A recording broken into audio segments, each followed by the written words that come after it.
Hey guys, this is Hell Hades. This is a Raid Shadow Legends video.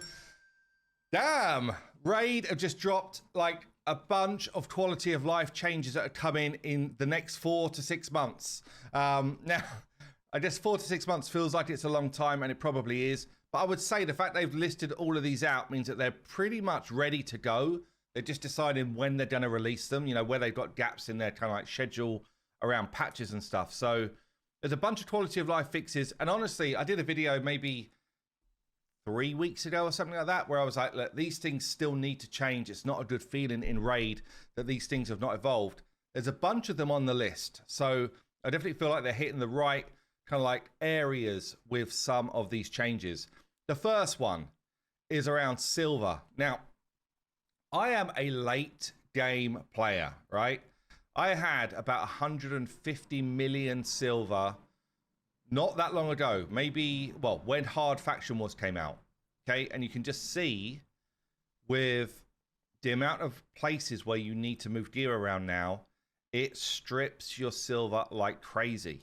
Yeah, for a late game player, you're building out how you want to play Siege, okay? You're building out your Faction War teams for Hard Faction Wars. You're changing gear around if you want to be competitive in Cursed City. Like, there's a lot of places where you actually need to move gear around. Okay, as an early player, I mean, I played the free-to-play series earlier this year. I just straight up couldn't move gear around. Okay, I just couldn't. I didn't have the silver to do it. So the big one here for me, or one of two, I'd say big ones, it says here, you said silver's been tight, especially with the Faction Wars coming in the mix. I don't know if they're talking directly to me here. While costs aren't changing for now, the next update brings some relief. It says the next update brings some relief. So I'm assuming that means the next patch. There will be in your advanced quests real soon, where at the moment we get this substat charm, maybe the worst thing in the game, for a reward. They're going to be swapping that out for a daily 1 hour free gear removal ticket. That's actually massive, by the way. So for the day, every day, you would get yourself a 1 hour free gear removal ticket as the reward for this quest. I would say double thumbs up from me. That's a really, really, I guess, intelligent way to do it. So yeah, that feels really strong. Feels really strong. So every day you could literally go in and do some gear changing and know that it's not going to cost you a ton of silver to move gear around.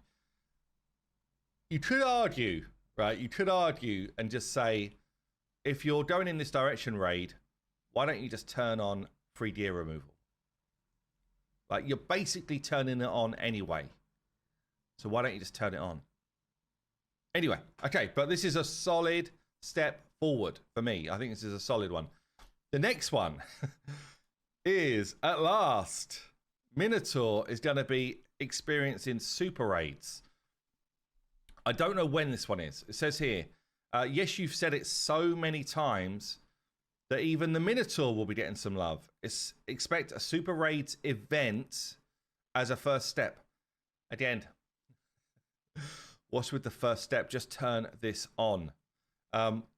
So expect a super raid event as a first step to see if you enjoy it, along with an auto battle stop feature. This sounds good, actually. An auto battle stop feature to make farming more efficient.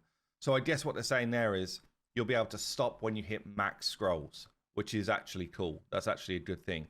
So rather than, you know, I'm going to work out the average of how many I get and put on, you know, 2,000 runs or whatever, and hope that I got the right amount of scrolls, or hope I didn't get loads more scrolls than I needed. It sounds like they're going to put it so that when you max out, it stops runs, which would be good. But yeah, again, it's like a step towards it. Just have them on. You've got them on elsewhere now. I can super raid whenever I want in any other dungeon. Just let me do it here as well. But it's a step forward. Okay, let's see what else we got. Tag Team Arena. Oh, Tag Team Arena. This is a dull affair. You've asked, we've listened. That's their exact words. The team agrees that Tag Team Arena could use some improvements. And while there are plenty of ideas on the table, one big change is already in the works. Expanded tag team arena tiers are happening, which should make it easier to climb for your missions. Okay, so basically they're directly trying to combat the missions where it's like you need to get into gold 1. This is I'll just call it out, this is a nothing change, right? So they're going to put onto this, I guess, like 4 platinum tiers and then a diamond tier or whatever. It should, because they'll change the player limits. All they're going to do here is bump player limits along, right? So they'll just throw more people into this tier and make it way more possible to get the tier done. That's good, by the way. Like, it's stupid that the arena gates some of the different missions, in my opinion. There should, unless you have a separate mission run, which is like PvP focus, which I think is actually better.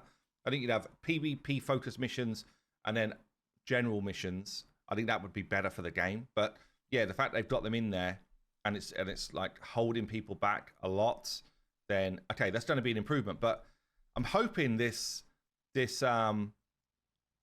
overall tag team arena needs improvements, and there's plenty of ideas on the table, is a bit more than just let's add some different tiers, because this game mode is pretty smelly, I would say. Like, there's no push for competitive people to try and win in Gold 4, which is crazy for a PvP area of the game.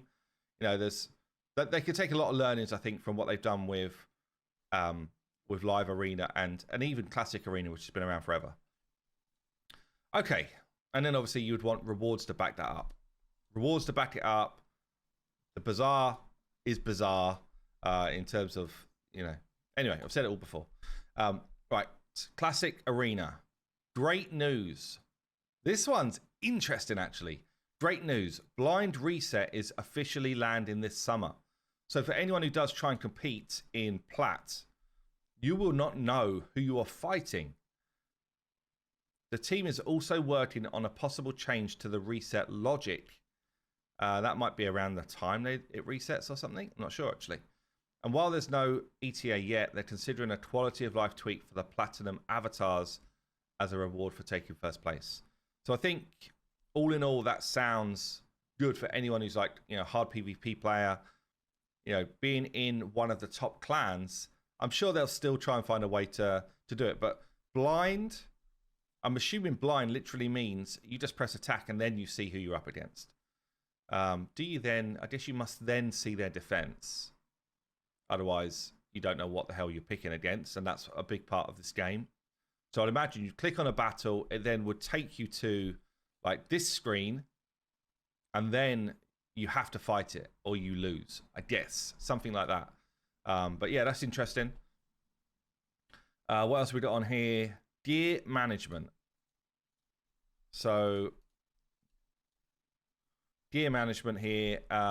Inventory control is getting an upgrade. New sorting filters for artifacts and accessories are on the way to help you organize and sell your gear more easily. Hopefully they've just copied what we did on the optimizer, and then sorting and filters will be way better. Right, what else we got? Last one is Siege. I think it's the last one. Let me just check. Yeah, last one is Siege. So you clan leaders rejoice. Soon you'll be able to remove teams from buildings during prep. So I guess as a leader, you'll be able to remove teams from buildings. More control, less chaos, plus a handy scroll counter is coming to track attack scrolls used. I guess that's going to be somewhere in a battle report that we can just see who's used their scrolls so far, rather than right now. I mean, we are like heavily active in Discord to do it, and it's not ideal, honestly. So yeah, okay. Well, look, at least a couple of those are going to be really impactful for everyone. And yeah, I feel like nothing on there directionally is poor. Does feel, though, I will call it out, it feels pretty light for the next 4 to 6 months of features. So I'm assuming there's got to be, on top of that, what we're in now, we're normally actually around this time of year, we normally get, I suppose Faction Wars was the next big drop, right? So maybe yeah, maybe that's it actually. So it's going to be quality of life stuff until really Christmas, you know, quality of life and small tweaks. So probably that is the big changes we're going to see, or the changes they focused on until we get like the big Christmas content drop. Anyway, that's it for today. Let me know what you think down below. Are they hitting the mark for you? Or did you want to see the ability to lock a soul? Anyway, did you want to see epics in the token trade? There's a bunch of stuff. Anyway, we've gone through it. I've been Hell Hades. I'll see you soon.